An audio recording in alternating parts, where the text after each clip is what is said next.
আজান শুনে নামাজ পড়তে মসজিদেতে যাই, ইয়া দেখি খালি মসজিদ, মুসল্লি তেমন নাই।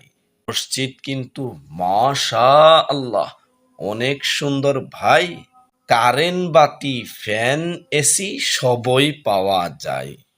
নামাজি দেখে মনে হয় এলাকায় মানুষ নাই, চায়ের দোকান পূর্ণরূপে ভরা পাবেন ভাই।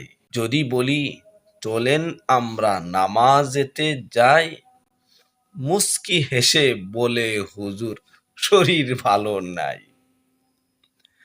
পৃথিবীতে নামাজ হলো বড় ভালো কাজ, নামাজ ছাড়া কিভাবে ঠিক করবেন সমাজ? আরে ভাই, মসজিদ যতই উন্নত করেন, যদি না পড়েন নামাজ, এমন উন্নতর দাম নাই কোনো আল্লাহ